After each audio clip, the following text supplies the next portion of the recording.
Mesdames et messieurs, imaginez la scène. Marcus Rashford, l'enfant de Manchester United, vêtu du maillot blaugrana, qui marque, qui distribue, qui séduit déjà le corneau. Prêté au FC Barcelone avec une option d'achat de 30 millions d'euros, l'attaquant anglais semble renaître en Catalogne. 2 buts, 2 passes décisives en 3 matchs, un impact immédiat, une efficacité redoutable. Mais voilà, derrière les sourires et les applaudissements, un casse-tête colossal se profile pour Laporta et ses dirigeants. Car si le prix de transfert paraît raisonnable, le vrai problème, c'est le salaire énorme de Rashford et le dilemme entre miser sur lui ou prolonger Lewandowski. Alors, le Barça doit-il parier sur Rashford et en faire un pilier de son futur offensif? Ou s'agit-il d'une bombe à retardement qui pourrait exploser sur le plan financier? C'est ce qu'on va analyser ensemble. Le contexte du prêt de Rashford. Pour comprendre cette histoire, revenons en arrière.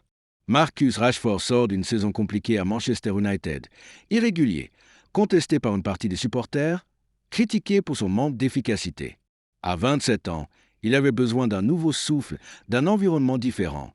Le Barça, en quête de solutions offensives et soucieux de préparer l'après Lewandowski, a flairé l'opportunité. Prêt avec option d'achat fixée à 30 millions d'euros. Un montant abordable pour un joueur de ce calibre. Des débuts tonitruants au Barça. Et le moins que l'on puisse dire, c'est que Rashford a répondu présent. 3 matchs, 2 buts, 2 passes décisives. Des prestations pleines de vitesse, d'engagement et de polyvalence. Utilisé tantôt sur l'aile gauche, tantôt en pointe, il a montré qu'il pouvait s'intégrer rapidement au système blaugrana. Les supporters catalans sont conquis. La presse espagnole parle déjà d'une renaissance Rashford. Pourquoi Rashford plaît tant au Barça? Il y a plusieurs raisons à cet engouement. Polyvalence. Rashford peut jouer sur tout le front de l'attaque. Vitesse et profondeur, qualité qui manquait parfois à l'attaque barcelonaise. Expérience, déjà habitué à la pression des grands clubs et des grandes compétitions. À 27 ans, il est dans la force de l'âge. En clair, Rashford coche beaucoup de cases pour être une solution crédible sur le long terme. Le problème du salaire. Mais derrière cette belle histoire se cache un problème de taille, le salaire colossal de Rashford. Actuellement, le Barça assume intégralement ses émoluments, qui dépassent largement la moyenne du vestiaire. La Liga impose un contrôle strict sur la masse salariale. Cela veut dire qu'avant de lever l'option d'achat, le Barça doit s'assurer de pouvoir équilibrer ses comptes. Et c'est là que les choses se compliquent. L'equation Lewandowski versus Rashford. Un autre élément pèse lourd dans cette décision. Robert Lewandowski. Le buteur polonais reste un joueur décisif, mais son avenir est incertain. Son âge avancé et son salaire élevé posent question à la direction. Faut-il prolonger Lewandowski encore un an? Ou au contraire tourner la page et miser sur Rashford comme attaquant de référence? C'est un choix stratégique majeur, continuité ou pari sur l'avenir. Les arguments pour garder Rashford. Prix abordable, 30 millions d'euros pour un joueur de ce niveau, c'est une opportunité rare. Impact immédiat. Ces statistiques parlent déjà pour lui. Profil complémentaire, Rashford peut coexister avec Mbappé ou Yamal si ce dernier reste à Rive. Nouvelle image, recruter un joueur anglais star peut renforcer la marque Barça sur le marché international. Les risques de parier sur Rashford. Mais attention, tout n'est pas rose. Inconstance, Rashford est capable du meilleur comme du pire.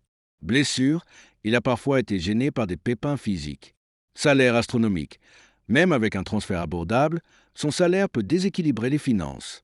Adaptation à long terme, 3 matchs réussis ne garantissent pas une saison entière au haut niveau.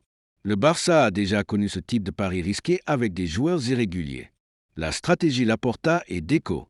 Joan Laporta et Deco, le directeur sportif, savent que ce dossier est hautement stratégique.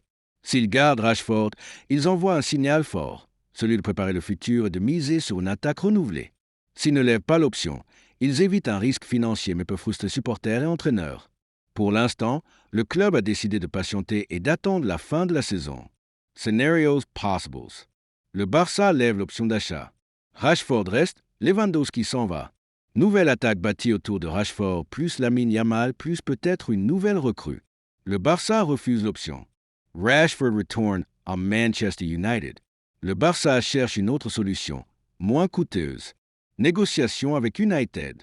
Option levée mais avec une renégociation du salaire pour éviter le désastre économique. Marcus Rashford a réussi son pari. En seulement 3 matchs, il a conquis les supporters du Barça et prouvé qu'il pouvait briller loin de Manchester. Mais une question cruciale demeure. Le Barça peut-il vraiment assumer son salaire colossal et en faire une pièce maîtresse de son projet? Ce dilemme illustre parfaitement les défis actuels du club catalan. Reconstruire une équipe compétitive tout en respectant les contraintes financières. Alors, que pensez-vous? Le Barça doit-il miser sur Rashford et l'acheter définitivement? Ou au contraire laisser tomber et se tourner vers d'autres pistes offensives? Dites-le moi dans les commentaires, abonnez-vous pour ne rien manquer du mercato. Et surtout, vive le football!